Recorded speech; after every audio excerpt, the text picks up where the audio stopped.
Hello, Integrated Math 1. Welcome to lesson 1.2.2 C. We're on day 3 of our arithmetic and geometric sequences. I've run out of warm-ups for you, so we don't have any warm-ups. That's okay. We're just going to jump right on in.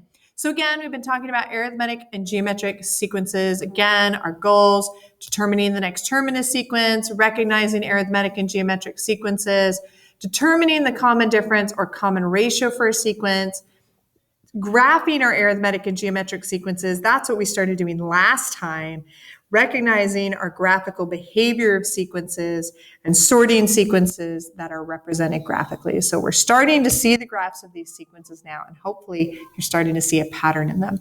I do just want to make sure we practice a little bit more today. Please remember, if the pattern is that you're adding or subtracting a constant, it's an arithmetic sequence.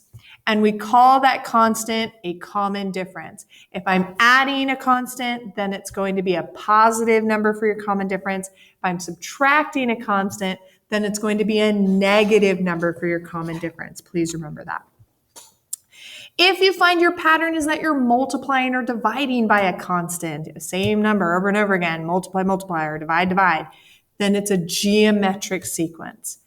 Please remember that constant is called a common ratio. If I'm multiplying, then it's just going to be the number for your common ratio. If you're dividing, please remember to write it as a fraction for your common ratio. So if the pattern is that you're dividing by 5, you would say that your common ratio is 1/5 or 1/5 if you're dividing. So please remember that. Please remember that. If you're multiplying by 5 as your pattern, then you're just going to say your common ratio is 5. So again, you've represented today's patterns as sequences of numbers, the relationship between term numbers and term values. We're now seeing what patterns appear as we represent them as graphs. But again, I feel like we just need a little bit more practice with making sure we know arithmetic sequences, geometric sequences, all that good stuff. So here's what I would like you to do. I would like you on page, what page are we on? I've lost the page number. Oh my gosh, I don't have the page number in the corner. Hang on, I can fix that. Are you guys wondering that too? What's the page number? Hang on. I got my book. We're all good. We are on, not that page. I want to say we're on page 108. So if you're wondering where we are on page, hang on, I'm going to write that down for you guys. We're on page M1-108. So if you're not sure where we wandered off to, that's where we wandered off to. I should put the page numbers on there. Makes that better. So for each of these problems, you have 4 problems here, 4 of them.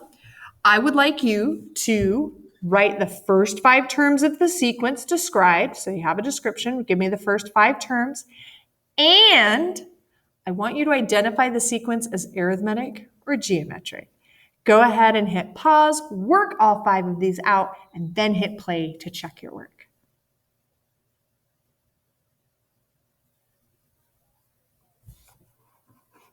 How you doing? You got this? So, number 1, the first term of the sequence is 8, and the common difference is 12. So I'm like, all right, sweet. So I start with 8. If the common difference is 12, it does use the say common difference. That's a clue. So that means I'm going to add 12. So if I add 12, so I had the first term is 8, but I need the first 5. So if I add 12, I get 20. If I add another 12, and you're welcome to use a calculator if you need to, I get 32. Add another 12, I get 44. Add another 12, I get 56. Because it says common difference, because I'm adding, that means this is an arithmetic sequence, doesn't it? Yep, sure enough. It's an arithmetic sequence. Arithmetic sequence. I'm going to use all my words. So fancy. All right, let's take a look at number 2. The first term of the sequence is -9, and the common ratio is -2. So that means I'm going to multiply. Right? If I see common ratio, that says to me I should be multiplying. And in this case, I'm going to multiply by -2. So -9 times -2 is a +18. times negative 2 is a negative 36, times negative 2 is a positive 72, times negative 2 is negative 144. Because I'm multiplying, you already know, because I'm multiplying, this is a geometric sequence. So I'm going to make a note here. Yay! Let's do more. The first term of the sequence is 0, all right? And the common difference, you already know where this is going, is negative 6. The common difference is negative 6. Guys, I'm subtracting 6. All right, subtract 6. So 0 minus 6 is negative 6. Minus 6 is negative 12.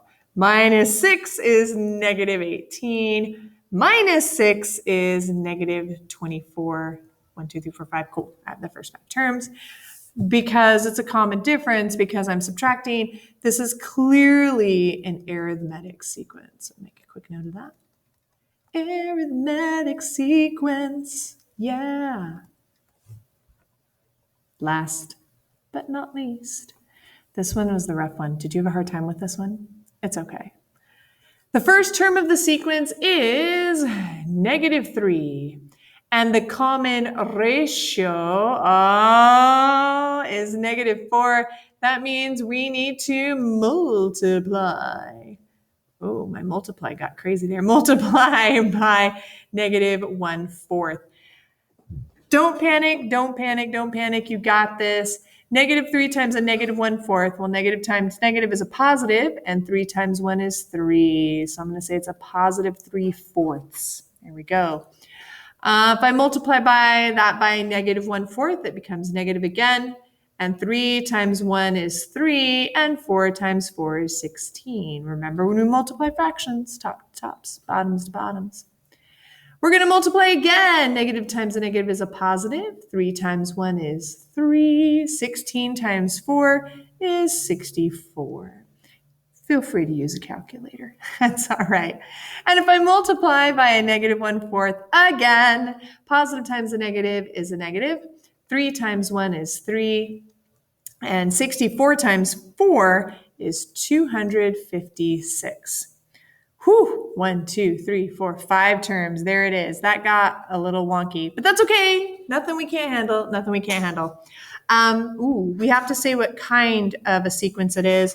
Well, since I'm multiplying, sure enough, since I am multiplying, this is a geometric sequence.